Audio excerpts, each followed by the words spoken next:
d'armée. Qu'est-ce que vous voulez que nous puissions protéger nos frontières? Nous n'avons pas la monnaie, donc la puissance économique. Qu'est-ce que vous voulez que nous ayons de la puissance pour nous imposer? Et puis, on a parlé de la monnaie.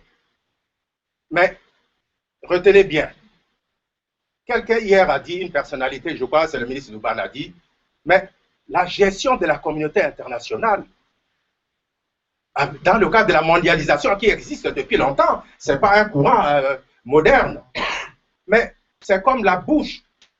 La bouche comporte les dents et la langue.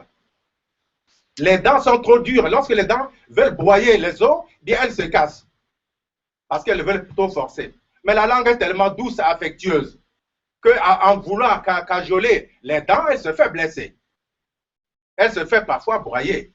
Mais en attendant, les deux existent pour former la bouche. C'est comme ça le monde. Donc, il nous appartient, nous les hommes politiques, depuis longtemps, de savoir ce que nous voulons. C'est donnant-donnant de proposer à la France ce que nous voulons. La France apporte la technologie et nous la matière première. À nous de voir l'intérêt profond de la République centrafricaine. C'est ça le vrai problème, la capacité d'imagination et d'action des hommes politiques. Mais il ne faut pas accuser seulement la France. C'est d'abord nous-mêmes. D'abord nous-mêmes, centrafricains, ce que nous ne savons pas. Est-ce que nous savons qui nous sommes, que nous savons ce que nous voulons? Est-ce que nous savons notre trajectoire et comment formuler et reformuler toujours notre identité? Il ne faut pas toujours accuser les autres. Il faut d'abord commencer par dire « et moi ?» Où est ma responsabilité dans tout cela? Dans la vision de ce que je suis et la vision du peuple et la vision du monde dans un cadre communautaire qui est le monde.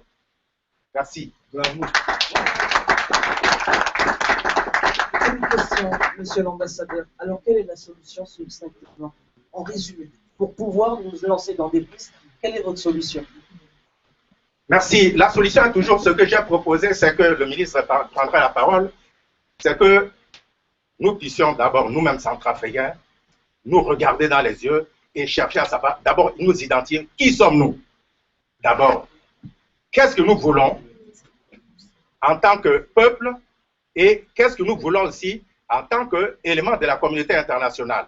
Donc, proposer ce qui émane de nous dans un cadre de large concertation avec la communauté internationale et pratiquer la politique de donnant-donnant. C'est une question de jeu, comme ça a toujours été, depuis que le monde est le monde. Donc, il faut que nous nous ressaisissions pour savoir qui nous sommes, ce que nous voulons, bâtir, donc, identifier les objectifs de notre action et bâtir, construire les stratégies correspondantes. Mais cela demande du calme, que nous puissions nous entendre, que nous puissions considérer l'essentiel. L'essentiel aujourd'hui peut être accessoire demain, et ce qui est accessoire aujourd'hui peut être essentiel demain. Donc, c'est à nous d'abord de réfléchir, de savoir qui nous sommes, qu'est-ce que nous voulons, comment nous devons atteindre nos objectifs. Je crois que c'est cela, par la concertation, le dialogue, la réflexion continue. Merci beaucoup. Nous reprendrons le débat dans un petit moment. J'aimerais qu'on passe à la deuxième étape donc, de cette conférence en donnant la parole au docteur Lametti qui va intervenir donc sur cette thématique. Et ensuite, nous reprendrons les échanges juste après pour qu'on puisse justement agrémenter un petit peu les différentes réflexions.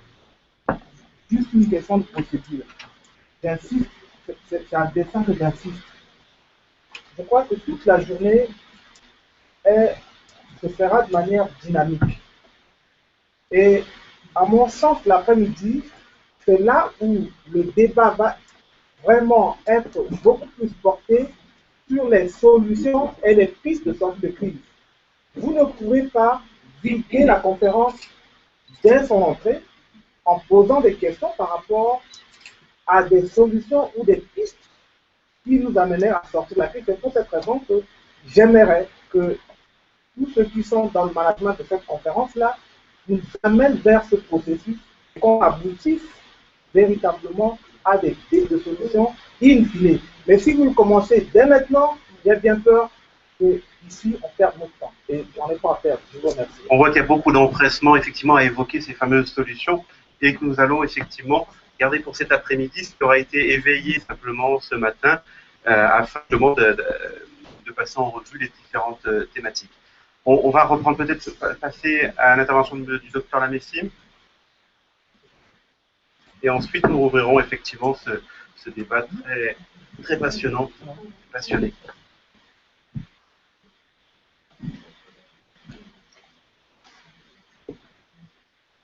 Bonjour à tout le monde. Je voudrais d'abord, d'entrée de jeu, exprimer vraiment toute ma gratitude à toi, Ivo, à toute ton équipe, pour l'aimable invitation que vous m'avez faite. Et je suis très, très, très heureux de participer à ce débat. Surtout, c'est un espace démocratique, un espace de liberté, mais aussi un espace de pondération. Je pense qu'il y a trop de passion. Et je vais dépassionner le débat. Je voudrais tout simplement vous amener à réfléchir, peut-être même sortir des sentiers battus, aborder des thématiques sous un angle que peut-être nous n'avons pas encore abordé. Mais l'essentiel pour moi, c'est que les uns et les autres puissions débattre, même de façon passionnée, mais aussi de façon raisonnable. Je formule l'hypothèse de départ en disant que la République centrafricaine, c'est comme un enfant qui est né prématuré. Non seulement il est né avant son terme, mais il est né avec beaucoup de handicaps. Et malheureusement, ce sont ces handicaps-là qui nous suivent sous forme de crise à répétition, à terme échu. Et nous voyons que le débat, c'était j'ai lu un débat qui s'est développé au pays en disant que chaque 10 ans, il y a des crises. Chaque 10 ans, il y a des crises. Et pour cela, il fallait amender la Constitution pour que le mandat présidentiel ne dépasse pas 2 mandats, c'est-à-dire 2 mandats de 5 ans. Mais seulement, poser le problème en ces termes, c'est aussi fausser le débat. C'est-à-dire qu'on ne sait pas pourquoi il y a ces crises tous les 10 ans. C'est-à-dire qu'on voit les effets, mais on ne voit pas les causes.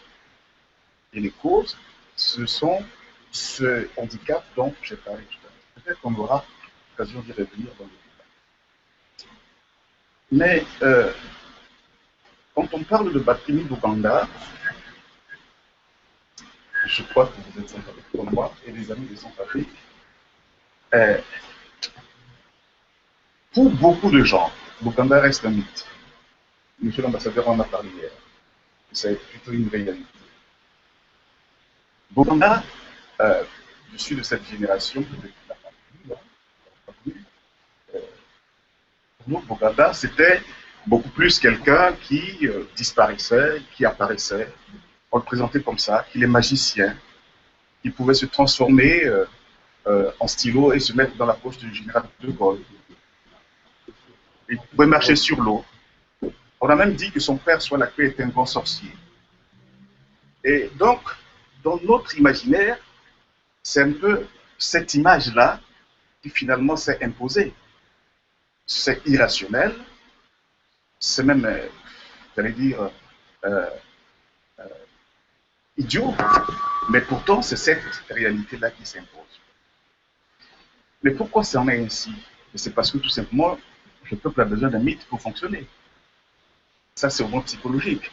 Le peuple a besoin de mythes pour fonctionner, le peuple a besoin de légendes, le peuple a besoin d'un héros, même imaginaire, pour fonctionner. Et Boganda était un héros pour nous. Il était celui qui a fondé la République centrafricaine. On aura l'occasion d'y revenir. Et donc, cette conférence, pour nous, est l'occasion, ensemble, de nous contredire, de débattre, mais finalement, de faire des propositions. Et Boganda est mort trop tôt, en vérité. Il est mort en 1959,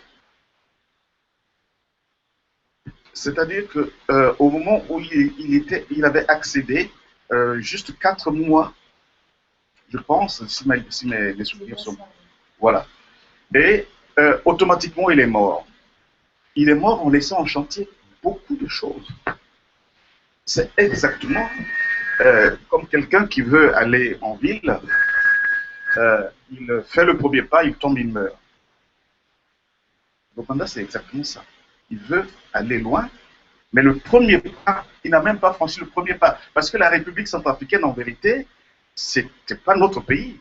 La République centrafricaine, c'était l'Afrique centrale. Mais comme il a échoué dans cette vision, non pas qu'il n'a pas pu faire la promotion de son idée, mais c'est parce qu'il y a eu tellement de résistance, en désespoir de cause, il a ramené le débat en nommant notre pays la République centrafricaine. Même en désespoir de cause, il avait un allié qui s'appelle au Congo, ouais, qui a tout fait pour que si tous les autres pays refusaient, que le Congo et la République centrafricaine deviennent un seul pays. Et pour deux raisons simples. Même des raisons simples, parce que Opango et Mboshi, Mboshi c'est le nord du Congo, et Boganda et Mbaka, Mbaka c'est le sud de Centrafrique, qui était le Moyen Congo. Donc c'est une alliance naturelle. Mais Opango a été battu à un moment donné, et du coup, Loulou est venu, Loulou a dit, mais c'est pas possible. Donc vous voyez que l'histoire de notre pays est quand même une histoire fondée d'abord sur un drame. Un drame qui ne nous a plus jamais quittés jusqu'aujourd'hui. Un drame dû à la mort prématurée de Boganda. Et alors, lorsque Boganda est mort, qu'est-ce qui s'est passé? Je voudrais quand même vous rappeler quelques éléments d'histoire. Boganda est mort, celui qui devait lui succéder, c'est Abel Goumba. Mais j'ai toujours dit que Dako était l'homme le plus intelligent des hommes politiques. Rusé, il a réussi à se positionner comme parent direct de Boganda alors que ce n'est pas vrai.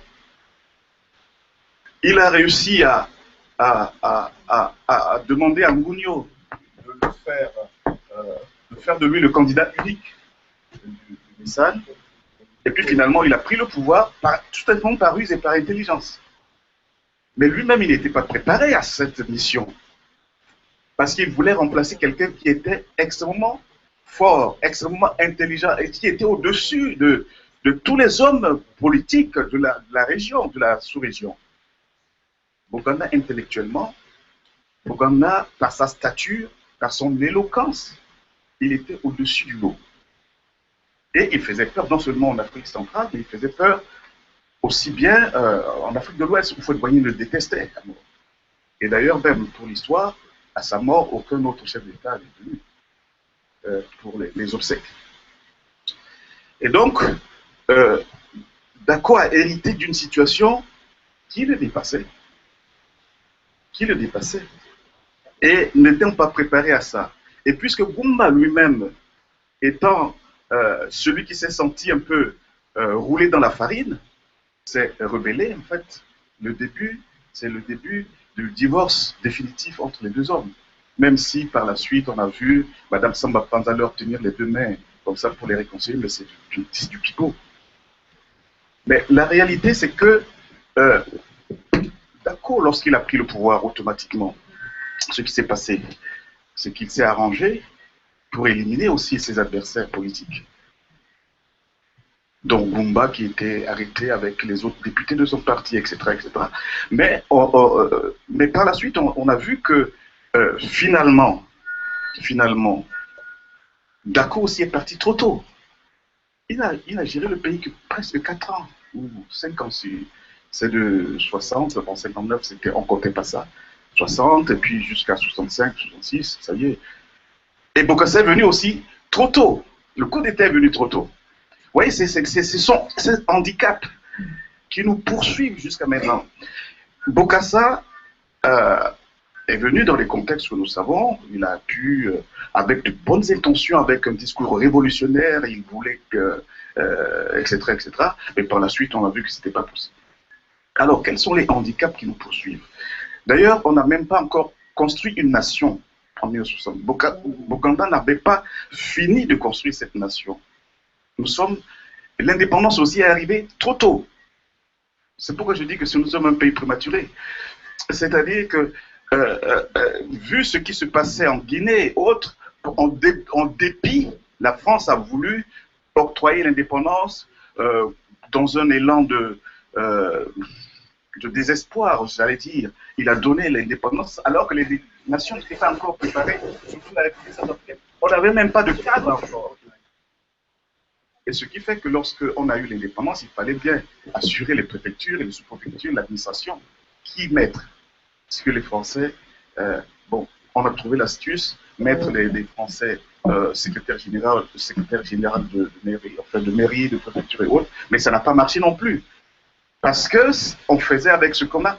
Et puis ensuite, on a vu que la République centrafricaine a continué à fonctionner, d'abord parce qu'on n'a pas pensé, premièrement, asseoir une nation, asseoir un État.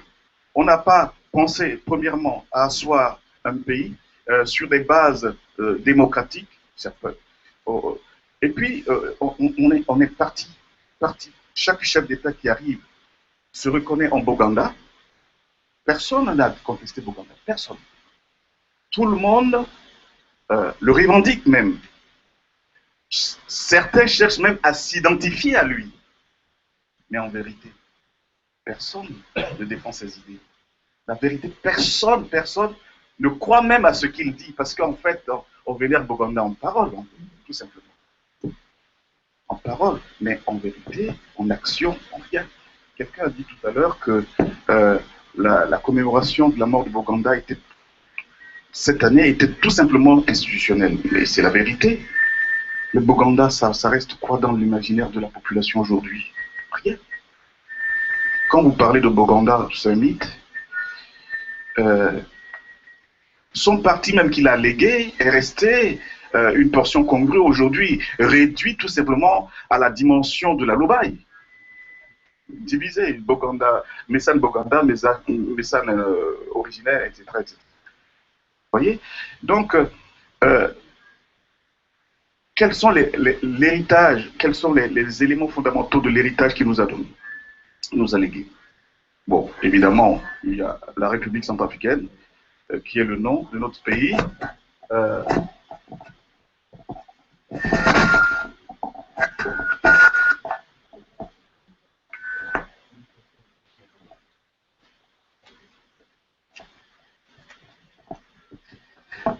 Donc, il y a le nom de la République centrafricaine. J'allais dire que ce nom est un appui qui est trop grand, ça nous dépasse. Ça veut dire qu'il faudrait revenir à quelque chose qui convienne à notre taille. Et deuxièmement, il y a la devise que nous avons rappelée hier lorsque nous nous sommes retrouvés dans la salle l'unité. Et c'était dans un contexte qui était assez... un contexte de division. Comme j'ai dit tout à l'heure, nous revenions de ce moment où il fallait rassembler les différentes ethnies. Il fallait surtout pour Boganda, rassembler les différents pays autour. Il fallait donc arriver à cette unité. Alors, il y a une phrase qu'il a dite que je ne m'empêche pas de vous le rappeler. Si la division, le tribalisme et l'égoïsme ont fait notre faiblesse dans le passé, la division, le tribalisme et l'égoïsme feront notre malheur dans l'avenir. Vous voyez que c'est une parole prophétique. C'est une parole qu'il a dite en 1959, mais qui prend aujourd'hui toute son importance, qui prend aujourd'hui sa valeur. Nous arrivons, au lieu de l'unité, nous sommes dans une situation où le tribalisme est exacerbé. Vous savez, il n'y a pas... Quand j'étais en France, quand nous étions étudiants, il suffisait, quand vous marchez dans la rue, il suffisait d'entendre quelqu'un parler sango, ça vous fait un frisson, vous courez automatiquement vers lui comme l'insecte qui court après la lumière. Mais aujourd'hui, quand j'entends quelqu'un parler sango, j'hésite un peu. Et puis ensuite, vous allez le voir, il vous dit, vous êtes d'où? Vous êtes déjà centrafricain, c'est une question tendancieuse. Mais ensuite, ça vous gêne d'ailleurs, de toutes les façons, ça vous gêne forcément. Et selon votre réponse, il peut continuer la discussion ou bien achever la discussion. Mais cela est la conséquence logique de notre manière de penser la démocratie. Et après, on a parlé de la dignité aussi comme élément important de notre devise. La dignité vient du fait que même déjà à cette époque coloniale, le noir était brimé, les sans-papiers étaient tapés, étaient battus, étaient fouettés pour aller au travail. Et c'était des sous-hommes. Et c'est pourquoi il pensait, et il a raison de penser ainsi, que l'être humain le centrafricain doit retrouver toute la dignité humaine. Doit être un homme digne. Et la question est de savoir est-ce que nous sommes dignes. Parce que l'autre jour, je regardais un reportage à la télé et à côté de ma femme, ma femme dit que je ne veux pas voir ça, elle ressemble à moi. Nous sommes dignes. J'étais à une conseil d'administration. Le directeur général qui était à côté de moi me dit j'ai vu hier votre pays à la télé. C'est tout fait pour pousser le débat ailleurs sur la question du droit de l'homme, de liberté, etc. Parce que simplement l'image qui était n'était pas non plus l'image dont on peut être fier, dont on peut être digne. Et voilà, nous sommes arrivés dans cette situation où forcément il nous faut réagir. Et le travail, c'était nécessaire parce qu'il fallait bâtir une nation, il fallait donner la base du progrès, parce que lui, son objectif, c'est de libérer l'Africain de la servitude. Telle est la raison d'être, comme il a dit. Et le travail est la base, le socle même du développement. Aujourd'hui, ce que nous sommes, nous avons du travail dans notre vie. Et moi, je suis de ceux qui pensent que cette crise est une opportunité. C'est une opportunité et Dieu a voulu ainsi, moi j'y crois. Je crois que rien n'arrive au hasard, même si Satan est là, mais si Dieu le permet, c'est pour que nous puissions rebondir, aller plus loin. Et trouver en nous-mêmes les ressources nécessaires. Nous avons ces ressources, nous avons ces capacités, nous avons cette intelligence. Et je pense que si, bien entendu, tu ne jettes pas la pierre, les hommes politiques ont fauté ou bien ont failli, c'est parce que peut-être qu'ils n'ont pas la pleine conscience du rôle qui était le leur. Parce que tout simplement, on ne pense pas avant d'agir. Je connais au moins 2 ou 3 hommes d'État qui sont arrivés au pouvoir par exemple. C'est le cas du président Kondba, qui n'était jamais préparé à être chef d'État. Le pouvoir était à terre, il s'est penché, il a pris le pouvoir, tout simplement. La cour lui a dit, bon, viens prendre ça. Il a ramassé. Bon, maintenant qu'il a ramassé, il faut dire qu'il en fasse quelque chose. Mais il n'était pas préparé à ça. Et forcément, c'est des années perdues. Jusqu'à ce qu'il trouve ses marques, jusqu'à ce qu'il trouve le positionnement réel, jusqu'à ce qu'il trouve l'idée convenable, etc. Mais vous allez me dire que les hommes comme Tabazi s'étaient préparés de longue date à ça aussi. Pourquoi il n'a pas fait mieux? Ça, c'est un autre débat. Je pense que c'est le début de nous. Mais je pense que la réalité, c'est que Bokanda nous a légué quelque chose de merveilleux, à savoir les principes, les valeurs et sa vision. Maintenant, il faudrait, j'allais dire, aller un peu plus loin. J'avais dit tout à l'heure que la République centrafricaine est un nom qui est trop lourd à porter. Ça ne nous suffit pas. Vous voyez que même on ne peut pas même en faire un bon usage. Et je réfléchissais en me disant, mais est-ce qu'on ne peut pas aller plus loin? On ne peut pas, puisque la République centrafricaine est un symbole d'échec. Est-ce qu'on ne peut pas repenser les choses autrement? Pourquoi vouloir coûte que coûte garder ce nom qui nous rappelle l'échec même? C'est un débat. C'est un débat, peut-être qu'on ne va pas surmonter ce débat aujourd'hui. C'est un débat qui mérite d'être approfondi. Et l'unité me semble être l'élément essentiel, absolument essentiel. Je crois que jusqu'à maintenant, je connais Mamba Chaka depuis au moins plus d'une vingtaine d'années. Je n'ai jamais connu son époux, ça ne m'intéresse pas. Et pourtant, on se voit tous les jours, on se salue tous les jours, on s'appelle tous les jours, nous sommes des amis, mais ça ne m'intéresse pas. L'objectif, je crois qu'on se voit sur des bases réelles, nettes, claires. Bâtir un pays, bâtir une nation, nous sommes engagés, nous avons milité dans beaucoup de choses, mais malheureusement, aujourd'hui, nous sommes encore au niveau du journalisme. Si ce n'est pas celui de mon équipe, ça ne compte pas. Nous sommes encore au niveau de nous entretuer, de nous découper avec des machettes. C'est pire une chose qu'un Centrafricain mangeait un autre Centrafricain. Ça dépasse la logique. Bon, je pense que tout le reste, on va continuer le débat. Je m'arrête là. Je vous remercie. Merci beaucoup pour la réussite. On va dire que le micro marche bien, on va enchaîner. On ouvrira le débat juste après une seconde intervention. J'aimerais qu'on entende Charles Armel Duval pour justement aborder les fondamentaux de l'héritage politique de Barthélémy Boganda. Et ensuite, nous pourrons terminer cette matinée par un nouvel échange qui permettra de clôturer ces fondamentaux. Donc, je vais laisser prenez pas sur ça pour directement répondre.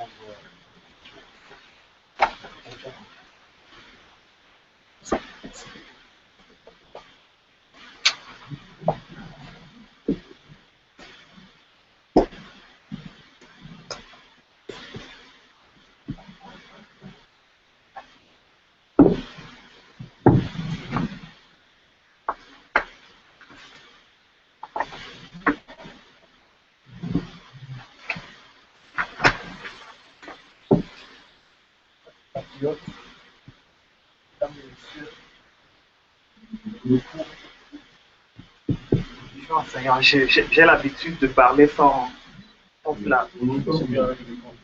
Je voudrais remercier d'abord les organisateurs de notre rencontre du jour, qui, à mon sens, est une sorte de rencontre de la République centrafricaine qui va vers la République centrafricaine, avec l'appui effectivement de ceux qui nous accompagnent. Je salue cette initiative simplement parce que depuis un certain nombre de temps, plusieurs forats ont été organisés par des non-centrafricains pour les faire asseoir autour d'une table et discuter de cette crise. Mais cette fois-ci, cette initiative, d'abord centrafricaine, c'est le lieu de féliciter la fondation Kamash et le think tank FINICC pour cette initiative. On me demande de parler ce matin de Barthélémy Boganda. En réalité, j'ai toujours du mal à parler de lui puisque, comme bon nombre d'entre vous, je ne le connais pas et je l'ai découvert à travers les rudiments des cours d'instruction civique et progressivement, lors de mon parcours, j'ai pu approfondir mes recherches parce que je voulais forcément savoir qui était cet homme, qu'avait-il de spécifique ou de spécial dans un contexte effectivement où il était une sorte de borgne au pays des aveugles, mais ce borgne qui devait aiguiller toute une nation à travers une construction. Donc, au regard de tout cela, je pense qu'aujourd'hui, la République centrafricaine, celle de 2014, celle qui est sous le feu des projecteurs, des télés, des radios du monde entier, est un pays, oui, parce que vous en incarnez un des éléments de cela, puisque le peuple est là, les hommes sont là, la terre centrafricaine existe. J'écoutais tout à l'heure quelqu'un dire que notre pays est immensement riche. Je me méfie souvent de cette pensée qui tend à faire croire que la puissance africaine est immensément riche et qu'après, quand on voit au résultat, c'est exactement l'image de celui qui est au bord de la route, un mendiant, assis certainement sur un sac d'or, mais qui mendie. Ou encore, deuxième image, un véhicule, comme nous avons l'habitude de voir dans nos pays, qui roule et qui s'emboucle dans un village.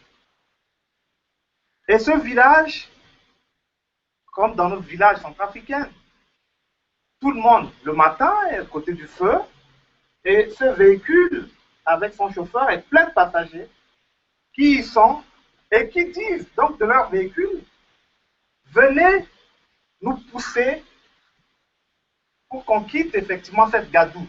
Et pourtant, il suffisait à eux d'abord de descendre pour commencer à pousser leur véhicule et ça va susciter ne serait-ce que l'adhésion, le sentiment ou encore une certaine apathie pour que les uns poussent à avancer. Donc, voilà deux images qui reflètent véritablement le malheureux pays et le pauvre peuple centrafricain de 2014.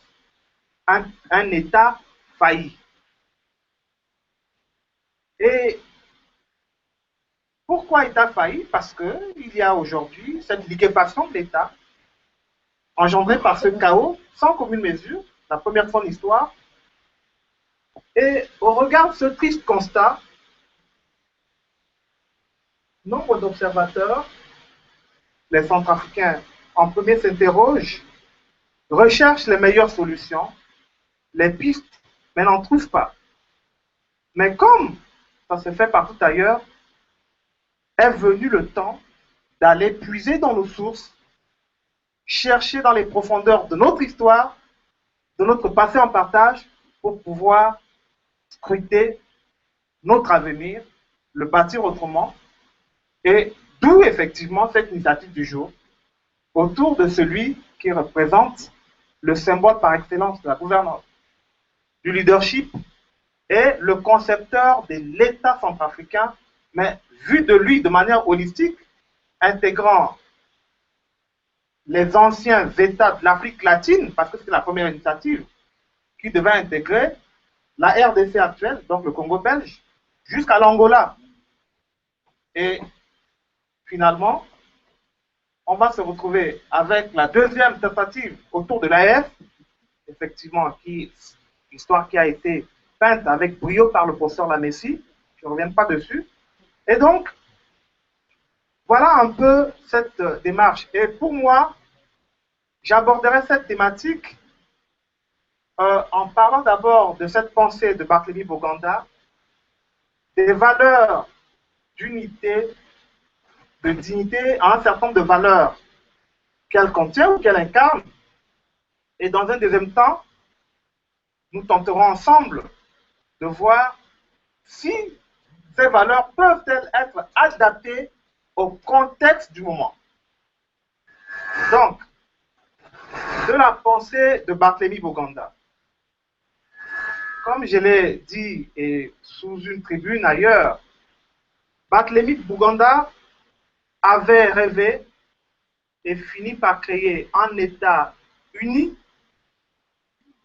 digne par le travail de sa population, autour des valeurs d'unité, de dignité et de travail. Donc, je ne reviendrai pas dessus puisque Alain l'a si bien développé. Et aujourd'hui, chacun peut se faire une idée précise de ce que sont devenus ces trois éléments fondateurs de la devise centrafricaine. Ensuite, Boganda voulait affranchir du joug de la servitude loubanguien, donc son proche compatriote, l'AFien, parce qu'il avait intégré non seulement la République centrafricaine, mais au niveau structurant structurant infime, mais grand. D'ailleurs, son dernier poste savait très bien que Boganda a beaucoup plus travaillé à l'extérieur qu'à Bangui, qu'en puissance africaine, que ce soit au Palais Bourbon ou encore à Brazzaville comme président du Grand Conseil. Et donc, chaque fois qu'il était aux affaires, il était à l'extérieur. Et on parlait tout à l'heure de Houphouët-Boigny. Ben, la difficulté a naquit du fait que lors des élections pour le choix du président du Conseil de l'Afrique centrale, Houphouët-Boigny, qui était de l'Afrique de l'Ouest, était candidat. Et Boganda l'a brillamment battu. Il faut le rappeler. D'où effectivement cette difficulté des leaders d'attente. Et donc Boganda, il ne voulait pas s'arrêter à l'Oubanguin, à l'Haïtien, mais à l'Africain ou à l'homme noir tout court. Donc l'idée, effectivement, qui a été développée par les panafricanistes ou les grands Eugène Dubois, et donc tout ce que vous pouvez connaître par rapport à cette situation. Donc, mais Boganda n'a pas tiré ses valeurs comme ça. Il fallait qu'il s'adosse à quelque chose. Et ces valeurs, en fait, n'ont rien d'autre que les fondements humanistes du milieu duquel il était issu. Catholique, prêtre, mu par les valeurs de Teilhard de Chardin, de Paul Claudel ou encore de Charles Péguy. Donc, il était effectivement de ceux qui mettaient en exergue la question de la dignité humaine, le Zokwezo, mais qui en fait s'inscrivait dans la droite ligne du principe des grands penseurs des siècles de lumière, des principes fondamentaux qui ont caractérisé la France, et surtout, vous le comprendrez, après, vous savez que le Messane, duquel effectivement étaient contenues ces valeurs, était créé à 1949, donc une année après la déclaration universelle des droits de l'homme, le 10 décembre 1948 à Paris. Donc, vous voyez la logique, mais la cohérence qui part effectivement des Lumières, de la déclaration, donc les 219, 1789, et la D48. Et donc, Boganda ne peut pas faire autre chose que cela. Deuxièmement, il avait également tiré cela du fondement historique en fait de sa conception, qui n'est rien d'autre que les béatitudes qu'il retrouve dans Saint Matthieu. Heureux, heureux, heureux, heureux. En réalité, c'est de là qu'il a tiré sa conception, qui en fait ont été structurées en pensée politique. Maintenant, quelles sont les possibilités d'application des dites idées pour la reconstruction d'un état de droit post-crise? Parce que nous y sommes, la crise, mais il faut s'en sortir. Et je suis de ceux qui pensent que cette crise-là, elle doit, pour nous, être une sorte d'épiphénomène. On ne doit pas trop y rester. Bien au contraire, il faut s'y adosser pour pouvoir répondre, mais très rapidement.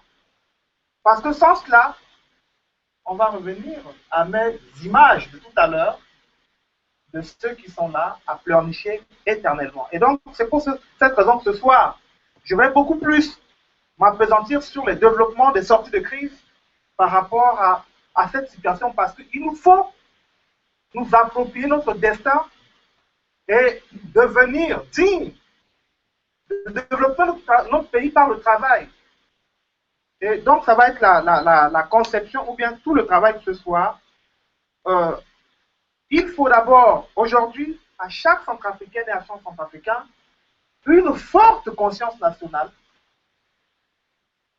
et une forte volonté politique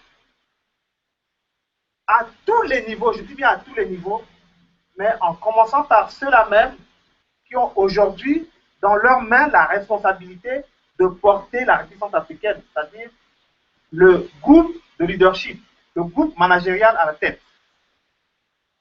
Ensuite, nous devons réaffirmer, quoi qu'il advienne, c'est l'exemple de la bouche qui effectivement enveloppe tout, quoi qu'il advienne, en dépit de nos divergences, en dépit de nos diversités. Bien au contraire, justement, nous sommes une sorte de mosaïque de peuples appartenant à diverses régions, de cultures différentes, à diverses ethnies, mais qui fondent effectivement la richesse culturelle de la République centrafricaine. Et j'en suis fier. J'en suis fier d'écouter le breton. J'en suis fier d'écouter celui qui vient de Yablangba. J'en suis fier d'écouter le Naoro. J'en suis fier d'écouter tout ce que le Litos peut nous produire. Ou encore le Bidigiri peut nous sortir. Ou encore le Ali, le Mboum, le Sahara. C'est ça l'identité nationale centrafricaine, constituée d'une mosaïque de peuples, d'une mosaïque de cultures, additionnées les unes aux autres, qui essaie de faire effectivement cette beauté, cette richesse de la République centrafricaine, que je dis toujours, une, indivisible et éternelle. Oui, elle doit être éternelle. Dans l'histoire des peuples et des États du monde, il y a eu des phases critiques. C'est ça la crise, parce que la définition triviale, c'est crise égale état de crise, c'est-à-dire état de remise en cause et de prise de conscience. Et ensuite, après avoir affirmé ces principes, il nous faut traduire enfin et dans les faits. Et ça, je nous invite, chacun, dans ses compartiments sociaux et sociétals, sociaux et sociétaux, pour essayer de traduire les 5 verbes, en fait, qui ne sont pas des verbes du message, mais sont des verbes humanistes, pour bâtir à nouveau ce pays tant rêvé par lui. Et en structurant effectivement, quitte à inverser l'ordre de ces 5 verbes. Et hier, je voyais encore les images qui ont été produites par UN Habitat. Et quand j'ai vu le nombre de bâtiments qui ont été détruits, les maisons qui ont été incendiées, les villages qui ont été incendiés, est-ce que, en dehors des questions sécuritaires, à terme, le loger, qui n'a jamais fait l'objet d'une priorité, ne devienne pas effectivement une des priorités essentielles? Mais, donc, après la traduction dans les faits de ces valeurs, parce que vous savez, Boganda, il détestait les oisifs, dans ses discours, c'était le mot qu'il chérissait, oisif. Donc, après cela, je crois qu'il nous faut aujourd'hui avoir les valeurs de l'abnégation, les valeurs de l'intégrité, les valeurs du dévouement à la cause nationale et la bonne mise en œuvre de ces 5 verbes additionnés les uns aux autres. Nous bâtissions quelque chose de solide et de stable. J'y rêve et j'y crois également. Pour conclure, Barthélémy Boganda reste l'icône de l'unité nationale, la référence d'un leadership rassembleur, et je suis juriste, et juriste francophone, incarnant la notion du pater familias, le bon père de famille. Parce que le bon père de famille, il sait exactement qu'est-ce qu'il veut pour sa famille, sa progéniture. Et je suis de ceux qui pensent que ces idées sont encore très actuelles. Il avait fixé un cap, il avait tracé une voie, et aujourd'hui, le reste du travail doit être fait par vous et moi, au service de nos enfants. 56 ans après, son rêve qui peine à se réaliser pourrait le devenir si chaque Centrafricaine, si chaque Centrafricain tire véritablement le leçon de cette longue et profonde crise dans laquelle nous pouvons et de laquelle il faut vite en sortir pour pouvoir s'approprier notre destin. Ça n'est pas une fatalité, non. Il faut refuser de croire que c'est une fatalité. Ça nous est arrivé, ça doit nous booster, c'est un mot impropre, mais à agir et agir mieux. D'autres États ont connu pire. Les Centrafricains peuvent et doivent rebâtir un nouvel État stable, prospère et ouvert sur le monde. C'est possible, c'est faisable, oui, et nous avons mais véritablement tous les outils entre nos mains, à chacune et à chacun de vous, à chacun de nous, de s'en servir pour bâtir à nouveau un pays où il fait bon vivre pour nos enfants. Je vous remercie. Merci beaucoup. Merci beaucoup. Voilà. Vous avez été ancien ministre et nous avons plaisir à vous entendre cet après-midi sur des problématiques lors de la table ronde. Mais à présent, je vous propose d'ouvrir le débat sur les thématiques qui ont été abordées lors des deux dernières interventions, à savoir les fondamentaux de l'héritage de Barthélémy Boganda, ainsi que cette crise des valeurs. Donc je vous demanderai dans vos questions, dans vos interventions, d'être relativement concis, de bien effectivement intervenir sur les thématiques qui ont été abordées et de garder pour cet après-midi, et notamment la table ronde, les solutions futures pour la reconstruction d'un système politique dans la politique africaine, de manière à ce qu'on puisse bien structurer cette journée et qu'on aborde là les deux points qui ont été évoqués par le Dr Lamessi et le dernier intervenant. Donc si quelqu'un veut intervenir, de bien se présenter et de pouvoir donc, en quelques phrases poser sa question et donc rebondir sur ce qui a été. Je vous remercie une fois de plus. Je suis Gondé Dénéen Godefroy Luther, coordonnateur général du collectif Touche pas à ma constitution, doctorant en sciences politiques. Ma question s'adresse à celui qui m'a donné naissance sur le plan intellectuel et l'ancien ministre, le professeur Ndouban. Il a fait allusion ici à un volet très important. Nous avons pu diagnostiquer la société et il a soulevé un problème des groupes managériaux. J'ai eu à pondre un article récemment sur ce qu'on appelle la responsabilité ou le chaos politique centrafricain. À qui la responsabilité? Faut-il continuer dans cet élan avec les indicateurs que nous disposons, c'est-à-dire la vieille classe politique, ou il faut donner naissance à une nouvelle classe politique? Voilà le sens de ma question. On va peut-être prendre d'autres questions, madame, pour vous répondre de manière globale. Il y a d'autres personnes dans le public qui peuvent intervenir. Pour précis, concis.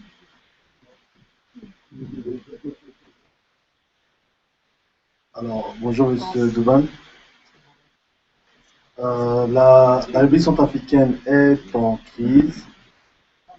Alors, après avoir développé les fondamentaux qui ont marqué l'esprit de notre président fondateur, Barthélémy Boganda, comment pouvez-vous faire pour appliquer ces fondamentaux pour juguler la crise que vit la République centrafricaine? Je vous remercie.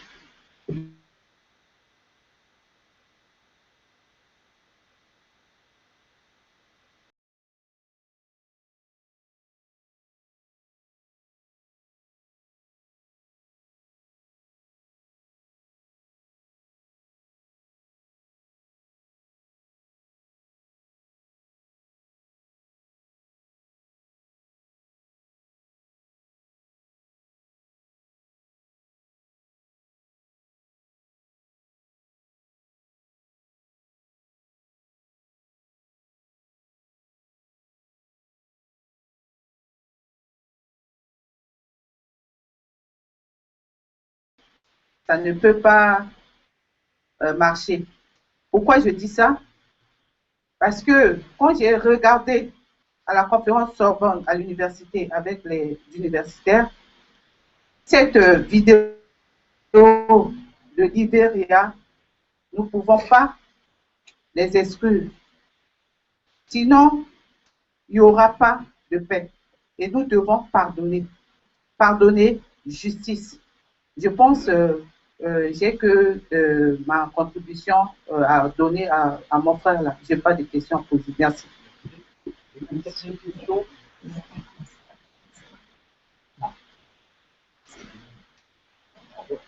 Merci.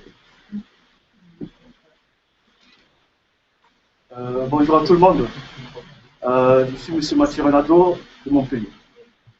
Je voulais remercier le conférencier et je voulais poser une question. Est-ce qu'on peut poser les questions aux deux conférenciers? Voilà, merci. Ma première question, c'était à monsieur le premier conférencier, docteur Alain Lamessi. Il avait dit dans ses interventions que Boganda est mort, Toto laissant tous les chantiers. L'indépendance est arrivée Toto, Bokassa a pris le pouvoir trop tôt, Dako trop tôt, Kolumba trop tôt, n'était même pas aussi préparé et la nation n'était pas encore construite en 1960. Et là, Boganda est mort en 1959. Tout à l'heure, l'ambassadeur il a dit tout ce qu'on fait actuellement, c'est sur le truc de 1960, c'est pas, je ne pas, les accords de 1960. Voilà. Ma question est celle-ci. Nous qui appartenons parmi ceux de génération 70, moi je fais partie de génération 70, 80, donc depuis 1959, comme tout n'était pas encore construit, c'est encore Toto, nous sommes encore de cet accord. Quelle est notre position par rapport à ça? Est-ce que vraiment nous sommes dans un état? Est-ce que tous ceux qui sont nés après 1960, qui n'est pas encore construit, et toutes les générations des gouvernants qui sont venus après, c'est encore Toto, ce n'était pas encore préparé.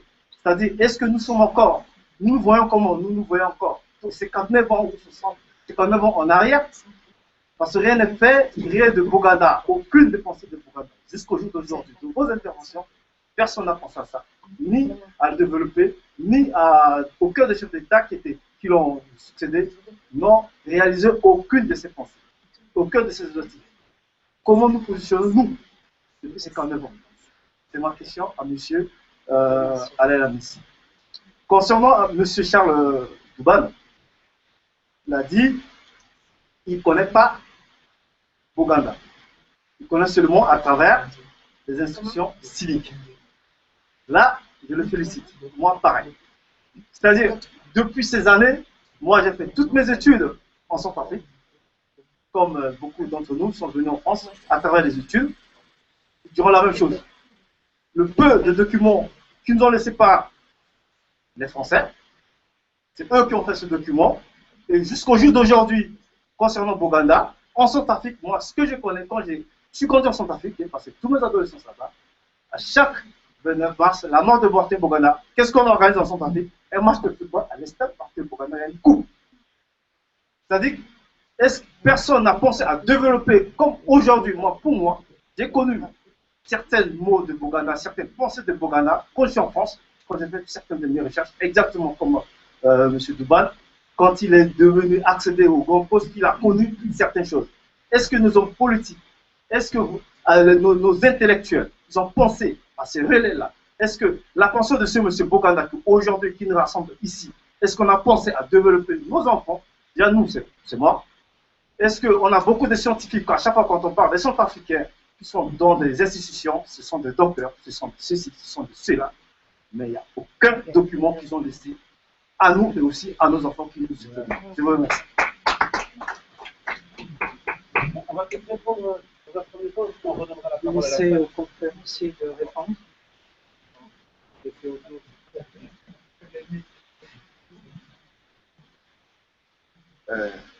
Bon, j'ai la chance de n'avoir qu'une seule question et je peux y répondre très rapidement.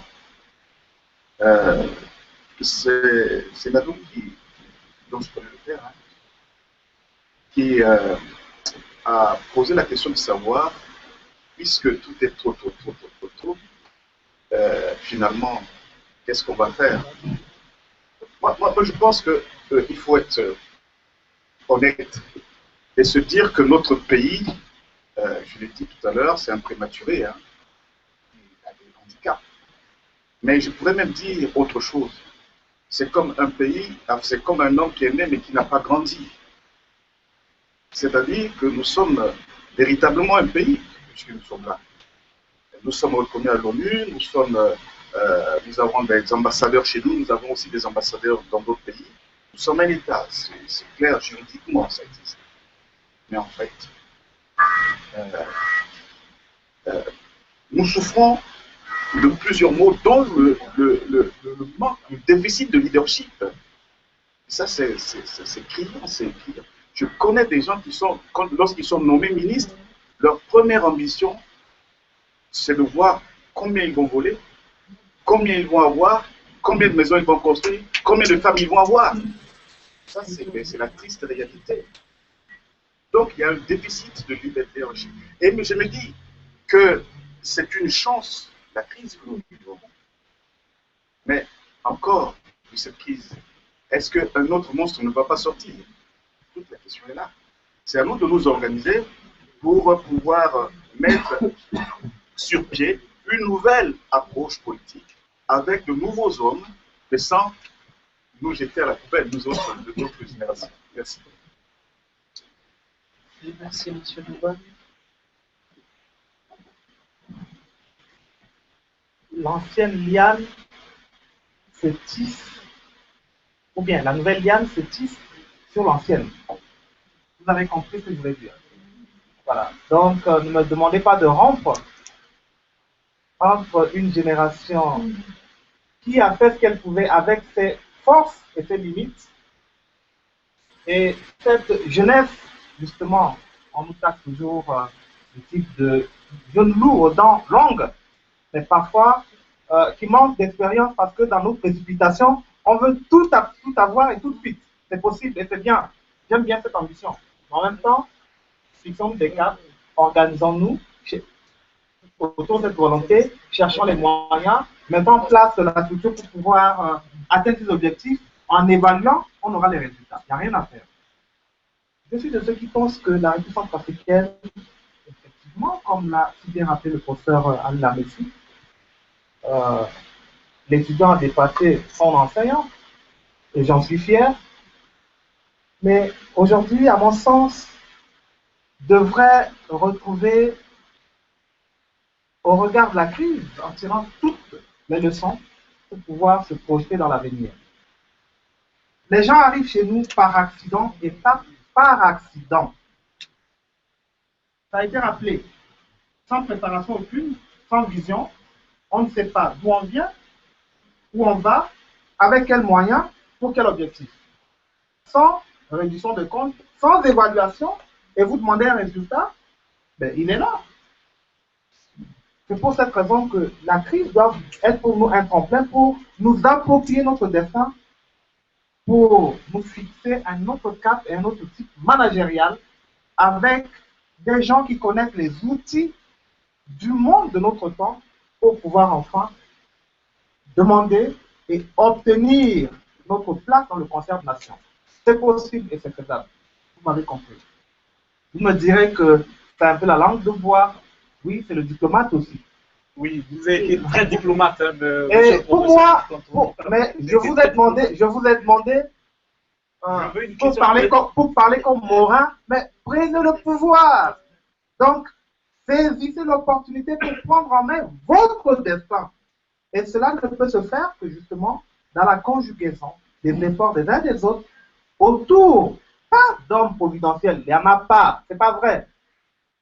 Oui, il y a dans la vie des rencontres fortuites entre un homme et une histoire. Et ces hommes, c'est le cas du général de Gaulle, le cas de Barthélemy Boganda, et ces hommes, vous les avez dans chaque pays une fois tous les siècles. Mais vous pouvez construire également vos hommes, mais d'abord, je crois qu'il faudrait mettre l'accent sur la vision. Quand vous avez une vision claire, qui est portée par le grand nombre, certainement vous trouverez à l'intérieur des porteurs pour pouvoir le faire. Vous savez pourquoi je le dis? C'est vrai, Jésus n'a pas écrit, mais il a parlé, les autres l'ont fait, mais qu'on soit de n'importe quelle dénomination, on a tous en partage ces valeurs incarnées dans le livre saint. Et donc, ça n'est plus une question d'homme, puisque nous partageons les mêmes idées. C'est ça, Boganda. Pourquoi on reprend cette antienne des 5 verbes? Parce qu'il avait vu. Pourquoi on parle de dignité, unité, dignité de travail? Parce qu'il avait vu. Et donc, pour moi, je crois qu'aujourd'hui est venu le moment de vous approprier votre destin et vous ouvrir les opportunités avec les hommes du moment pour fixer un autre cap. Je suis toujours peiné d'écouter qu'il faut rompre avec Paris, il faut rompre avec Washington, il faut rompre avec ceci. C'est vrai. Mais en même temps, nous sommes en 2014. Je parlais tout à l'heure d'outils qu'il faut s'approprier en 2014 pour pouvoir fonctionner dans un monde globalisé, dans un monde international, dans une communauté internationale où notre pays, la République centrafricaine, a toute sa place. À sa place, à toute sa place. C'est au nom de cela qu'en ce moment, vous avez tout ce monde au chevet de la République centrafricaine. Oui, c'est au nom de cela parce que si nous étions une sorte de no man's land à la Robinson Crusoe, personne ne viendrait chez nous. On ne vient pas uniquement à cause de nos mines, à cause de notre terre, à cause de notre eau. Parce que nous aussi, nous faisons partie d'une communauté de destin dans un monde globalisé. Il faut le reconnaître, c'est important. Maintenant, à l'intérieur de cette grande famille, chacun apporte avec intelligence ce qu'elle a à donner et ce qu'elle a à recevoir. C'est pour cette raison, quand vous avez des gens qui conceptualisent, qui pensent un pays en tenant compte des outils de notre temps, naturellement, il n'y a pas de problème. C'est une question d'intelligence. Aujourd'hui, notre pays est sous curatelle. Ce n'est pas sous la tutelle, c'est une curatelle. Et c'est ce qui va se passer, malheureusement. Parce qu'on continue à nous faire croire pour ne pas aller à la tutelle, donc rompre. Mais on nous dit curatelle parce que vous êtes majeur, mais on va vous accompagner. Et donc ça, justement, en majeur, on aurait pu saisir aussi l'occasion pour nous intégrer dans le dispositif international et exister et nous approprier notre destin. Donc voilà, chers compatriotes, sans langue de bois, mais tout autant aussi en restant, vous savez, je suis très modéré sur ce genre de vue. Je préfère qu'on s'asseye sur nos forces en tenant compte de nos limites pour pouvoir avancer et faire de cette manière avec tout le monde et chacun à sa place pour rebâtir une nouvelle République centrafricaine. Je suis de ceux qui pensent à ça, qui croient, mais dur comme fer, et ça se fera avec vous pour vos enfants. Est-ce que vous voulez que je réponde à chacun? Non, je crois que c'est global. Monsieur l'ambassadeur, vous vouliez intervenir ou un peu après. Alors, on clôture pour ce matin. Peut-être quelques mots de conclusion. Ou aussi, monsieur Thomas, vous souhaitez dire un petit mot afin de conclure et de reprendre donc le suite des conférences cet après-midi. Juste quelques mots de conclusion parce qu'il y a encore beaucoup d'échanges qui vont avoir lieu cet après-midi. Et puis le timing, en fait, nous avons dépassé, non? Juste pour revenir sur les deux interventions très riches et puis sur les débats qui ont suivi, en fait, ce qu'on retient vraiment, c'est déjà toute la complexité de l'histoire qui a été évoquée, notamment sur l'après Boyanda. Ce qu'on retient, c'est aussi justement un certain nombre de valeurs et de principes. C'est ce qui était le but de cette matinée, sur lesquels s'appuyer notamment pour penser à une communauté et un nouveau destin. Il y a déjà, même si on n'était pas vraiment justement dans cet objectif, il y a déjà des solutions qui ont été évoquées justement sur ce nom peut-être un peu trop lourd à porter, peut-être qu'il faudrait réfléchir à d'autres choses. On a vu aussi toute la difficulté justement avec les générations passées qui ont été à la fois un peu dénoncées, mais en même temps qui faut réhabiliter, et on voit bien toute cette difficulté de construire ensemble un avenir. Donc voilà cette dimension qui est revenue plusieurs fois. Donc voilà, il faut aussi pardonner justement à certains gouvernants, et pardonner sur certaines périodes, sur certains épisodes. Et puis aussi, ce qui a été aussi mis en avant, c'est le fait de ne pas avancer le cas de manière trop isolée, justement l'intégrer dans un monde plus globalisé, bien peser justement toutes les relations qu'on retrouve notamment entre la République centrafricaine et la France, mais également d'autres pays, et donc construire en fait une communauté de destin dans un monde globalisé. Donc il y a encore pas mal d'éléments qui vont être évoqués cet après-midi, beaucoup de débats, et puis je pense qu'on va arriver cette fois vers plus davantage de solutions peut-être un peu plus complexes. Merci en tout cas pour les échanges de ce matin. Et je rappelle que M. Douban est à la une d'Opinion Internationale, donc vous pouvez le suivre. Il a dit un peu la même chose qu'il a dit ce matin sur Opinion Internationale. Il y a un très bon article de lui. Donc c'est la pause. Nous nous retrouvons après le déjeuner pour la poursuite de la conférence. Merci.